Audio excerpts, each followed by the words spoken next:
Hello friends, today we are going to discuss on GST, which state or how the money is, which state receives the money on the GST what you have paid. As you know, GST is a destination based consumption tax. When you say destination based consumption tax, that means where the goods or services is consumed, that state gets the tax amount. Now many of my friends and clients, they ask me, is it fair? Now the factory or the unit located, suppose for example in Tamil Nadu, you produce some goods and you supply to a consumer in Karnataka. So where finally the goods are consumed, that state gets the money. So the whole production happens in Tamil Nadu, whereas it's consumed in Karnataka. Karnataka state gets the money. So is it fair? Now in the erstwhile law, in VAT or in service tax, always it was a origin based tax. Origin in the sense where the goods are produced, that state gets the revenue. The GST has totally altered the way the tax is collected. Now I give you a small example. Now suppose there is a car manufacturer in Chennai. The car is costing around 10 lakh rupees.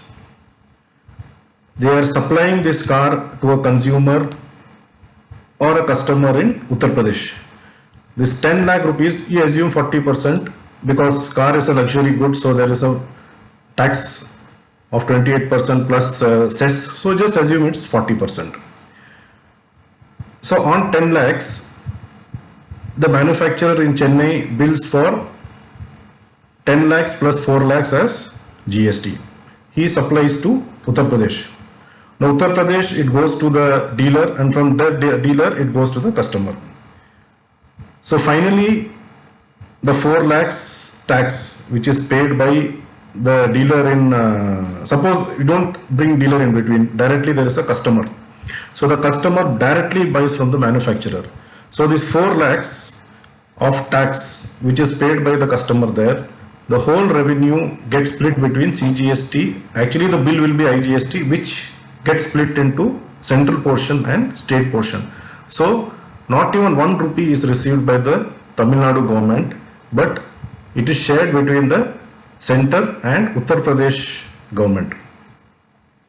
Now why it is so? Now I want to ask you a tricky question. As a manufacturer, suppose you are a B2B manufacturer, I want to ask you a question. Do you pay GST? Do you pay GST from your pocket? Now many people, many clients or friends, they tell me, so much GST we pay. So as a manufacturer, I want to ask you a simple question. Do you pay GST from your pocket? I will go 2 steps further. I will say, if your goods or services are exempted, there may be GST which you may pay from your pocket. But if you are a taxable supplier of goods or services, I say you don't pay 1 rupee GST from your pocket. Do you accept that? I'll give you a small example to prove my point. Okay, there may be some working capital issues because the customer doesn't pay you in time, so you have to struggle to pay GST, that is secondary. Now we are into the basic foundation, the basic structure of GST, where we are saying whether you pay GST from your pocket. For example, the same car manufacturer in Chennai, he supplies this car to a customer in Uttar Pradesh and charges 4 lakhs GST. So that means 4 lakhs is given by that customer to the manufacturer here. So he gets 4 lakhs in hand. he might have already purchased some goods or services where he has paid an input tax of 2 lakhs. So how much he'll pay to the government? He'll pay to the government 2 lakhs. So in this situation, does that manufacturer pay anything from his pocket? No. He collects 4 lakhs and the tax actually in GST, the tax flows through the goods and services. It doesn't stay with you. It is a tax. If you are giving services or goods to somebody else, the tax also goes along with it.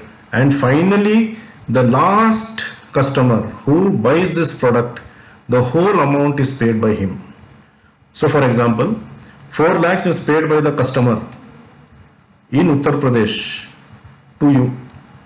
So 4 lakhs becomes a cost to him. So for you, you have recovered that money. But 4 lakhs is the cost which finally the consumer pays. So the last consumer always pays the tax. So naturally, the consumer is in Uttar Pradesh.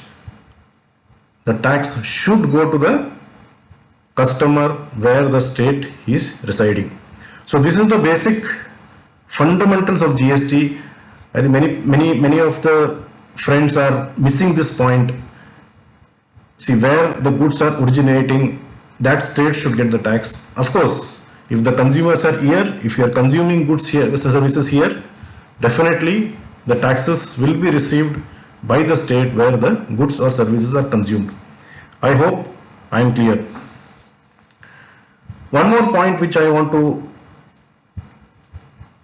deliberate or tell you is, there's a lot of debate nowadays going on for boycotting the Chinese product.